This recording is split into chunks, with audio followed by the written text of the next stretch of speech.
대체적으로 조국 후보자의 법무부 장관 임명 찬성보다 부정적인 의견이 더 많았던 건 사실입니다. 그리고 이건 엊그제 조국 후보자가 기자회견을 가진 직후 실시된 여론조사 결과입니다. 54.5%였던 반대 여론이 51.5%포인트로 줄어들었고 39.2%였던 찬성 여론이 46.1%포인트가 되면서 반대 여론이 줄고 그만큼 찬성 여론이 늘어나면서 오차 범위 이내로 그 격차가 줄어들었습니다. 1차, 2차, 3차 조사 결과를 보시면 좀 더 쉽게 이해하실 수 있습니다. 이게 바로 자유한국당에서 그렇게나 청문회를 안 하고 질질 끌었던 이유이기도 합니다. 앉혀놓고 질문시키고 답변하게 만들면 진실이 다 나오거든. 그런 다음 나올 결과는 이렇게 뻔한 거고. 그래서 자유한국당이 하라는 청문회는 그렇게나 안 하고 온갖 카더라와 아닌 말고식 여론전과 가족, 딸, 아들, 사돈의 팔촌, 돌아가신 부모님 등등 모두 끌어들여서 그렇게나 조국 흠집내기에 열을 올렸던 겁니다. 이게 원래는 진작 청문회가 제 날짜에 정상적으로 열려서 다 해명되었어야 할 문제였는데 더러운 언론 플레이만 너무 많이 했어요. 자유한국당에서. 그리고 그렇게 계속 두들기니까 사실 그 결과도 그렇게 나쁘지 않았습니다. 여론의 영향을 많이 받는 중도층들은 흔들릴 수밖에 없었거든요. 의심이 잦아지면 결국 불신할 수밖에 없습니다. 그게 여론조사 결과에 계속 나타났었던 거고. 하지만 이미 노무현 대통령 논두렁식의 시절부터 댓글 부대들과 기레기들 여론조작에 많이 당해본 30대 중후반에서 50대 중후반 나이대의 형님들은 웬만해선 그 믿음이 쉽게 흔들리지 않습니다. 그래서 반대 세력에서 대깨문이니 뭐니 비아냥거리는 사람들도 있는데 이 대깨문을 만들어준 게 바로 한나라당과 새누리당이라는 사실을 요즘 애들은 잘 모릅니다. 온갖 더럽고 치사한 방법에 많이 당하고 겪어봐서 쉽게 선동당하지 않는 면역력이 생겼거든. 지금 저 3차 조사 결과 46.1% 대 51.5% 이거도 아직 자한당과 보수 언론 기레기들의 더럽고 추접한 선동을 겪어보지 못한 산전수전 덜 겪고 자란 어린 20대 초반 친구들이 가장 반대를 많이 하고 있어서 나타나는 현상이라고 합니다. 이 어린 20대 초반의 친구들이 60대 노년층보다 조국을 더 많이 반대하고 있어요. 여기엔 물론 조국 후보자 딸과 관련된 의혹이 작용하기도 했겠지만 이건 이미 조국 후보자와 관련 종사자들이 수십 번씩 해명했는데 얘네들은 뭐 보지도 않을 테고 믿기도 싫을 테고. 또 20대가 조국을 가장 많이 반대하는 이유 중 하나는 이명박근혜 시절 1배가 가장 잘 나갈 때 1배하면서 못된 것만 보고 배우면서 놀던 그 많은 중고딩들이 이제 20대 성인에 접어들어서 그래요. 인생 가장 중요한 시기에 인간으로서 하면 안 되는 못된 짓과 못 볼 것들을 너무 많이 접해버렸거든. 얘네들한테는 정의라는 단어 자체가 화가 나고 분노를 일으켜요. 왜? 내가 안 하고 못하는 걸 어떤 사람들은 자꾸 하려고 하고 외치고 다니니까. 착한 척하지 말고 그냥 다 같이 나쁜 놈으로 살자 이거지. 어차피 사람들은 전부 자기밖에 모르고 자기가 최우선인데 너만 깨끗한 척, 네가 좀 더 깨끗한 척 하지 말라 이거야. 이게 20대 어린 친구들이 조국에게 화가 나고 분노하는 본질적인 이유죠. 뭐 꼭 20대들만의 얘기는 아닌 것 같기도 하지만. 인성이 자리 잡는 사춘기 시기의 교육이 이래서 중요합니다.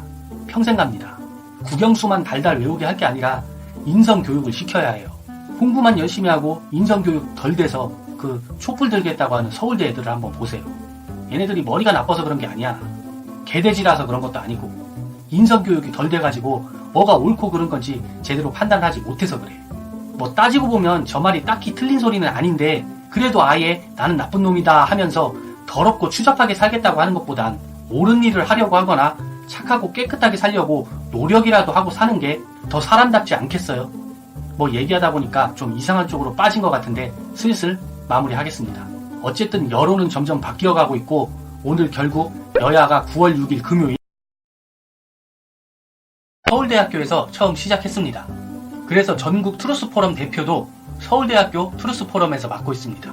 얘네들이 처음엔 보수 우파 성향의 기독교 모임인 다니엘 기도회라는 것에서 시작했었는데 단체가 만들어지고 한 달인가 두 달 정도 지나서 갑자기 503의 탄핵을 반대하는 대자보를 막 붙이고 이름도 다니엘 기도회에서 트루스포럼이라고 바꿉니다.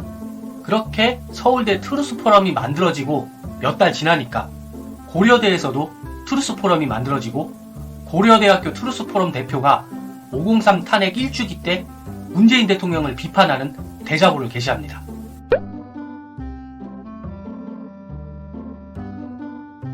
그리고 서울대학교에서 최초로 트루스 포럼이 만들어진 뒤 약 1년 만에 전국 각 대학교들의 트루스 포럼 동아리 연합체가 탄생합니다. 이 연합체의 이름을 트루스 얼라이언스라고 부릅니다. 그러니까 트루스 포럼의 연합체 이름은 트루스 얼라이언스. 얘들이 각각 학교의 이름을 앞세워서 세분화해서 활동할 땐 트루스 포럼. 이렇게 이해하시면 됩니다.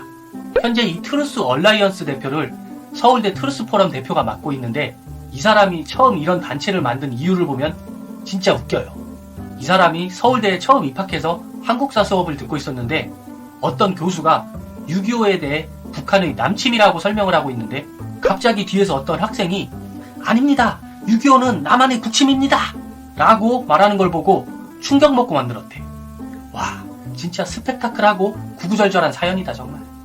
아무튼 그래서 저 소리를 듣고 충격을 받아서 트루스 포럼을 만들고, 트루스 포럼이 나아가야 할 방향이 대한민국 건국과 산업화의 가치를 인정하고 박근혜 탄핵의 부당성을 알리며 기독교 전통에 기반한 보수주의 활동을 위해 움직인다고 합니다. 여기까지만 들어봐도 대충 어떤 걸 추구하고 뭘 원하는 단체인지 답이 나오죠. 얼마 전에 조국 후보자 폴립해서 논란 한창 있었죠. 서울대 학생들이 조국 교수님 그냥 서울대 교수하지 마시고 정치나 계속 하세요 그러면서 서울대 학생들이 한마디 했다고 하는 그것도 얘네들이 낸 성명입니다. 얘네들은 사실 서울대학교 안에 있는 그냥 교회 다니면서 보수 지지하는 코딱지만한 동아리인데, 이걸 마치 무슨 서울대생 전체 의견이고 서울대학교 학생들 전체의 생각인 것 마냥 언론에서 아주 대대적으로 보도하는 거야. 다들 아시겠지만 얼마 전 고대에서 촛불을 드니 어쩌니 난리쳤었는데, 그 고대 촛불 집회 처음 제안한 사람도 자유한국당 당원이었죠. 자유한국당 소속 청년 대변인. 그러다가 시작도 하기 전에 그거 뽀록 나니까 자기가 안 하고 뒤를 부탁한다고 한다면서 빤스러 나고, 단국대에서도 어떤 이상한 애들이 얼굴 가리고 나타나서 플랜카드 들고 이상한 행동하다가 단국대 학생 맞냐고 학생증 좀 보자고 하니까 도망가고, 부산대 촛불 추진 위원장이라는 애도 알고 보니까 자유한국당 소속이고, 뭐 하나 정치적인 색을 가지지 않은 일반인들이 나서서 든 촛불은 하나도 없어. 왜 촛불 들자고 선동하는 애들은 다 자유한국당 소속이야. 근데 이런 더러운 전략들이 어르신들에겐 먹힙니다. 뭐가 뭔지 잘 모르니까. 서울대, 고려대, 부산대, 단국대 이런 이름이 앞에 들어가면 많이 배우고 똑똑한 애들이 저러는 데는 뭔 이유가 있겠지 이러면서 믿는단 말이에요. 참으로 안타까운 일이 아닐 수 없습니다.